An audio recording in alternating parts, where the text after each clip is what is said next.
स्वरूपला जेव्हापासून स्कूलमध्ये ॲडमिशन घेतलं ना, तेव्हापासून त्याचं चाललं आहे की मला बॉटल आणायची आहे, लंच बॉक्स आणायचा आहे आणि ते कंपास देखील घ्यायची होती. तर म्हटलं चला डीमार्टमध्ये जाऊया. तर त्याला आहे ना त्याच्या आवडीच्या ज्या वस्तू होत्या ना, की लंच बॉक्स, टिफिन आणि जे वॉटर बॉटल होती त्याच्या ते आवडीची दिली आणि शिशा देखील अशी चॉईस करत होती, मला हे पाहिजे, ते पाहिजे.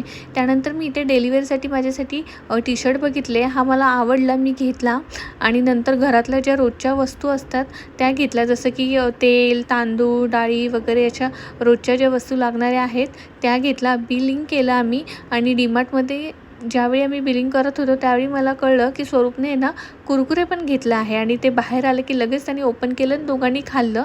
आणि बाहेर आलं की डीमार्टमध्ये पहिलं आमचं ठरलेलं असतं स्वरूपचं की मला पॉपकॉर्न पाहिजे. मग पॉपकॉर्न घेतले. बाहेर ऊन खूप कडक होतं, तर मी स्वतःला अशी ओढणीने असं पॅक केलं आणि म्हटलं जाता जाता आहे ना थंडगार असं उसाचा रस प्यावा आणि जेणेकरून छान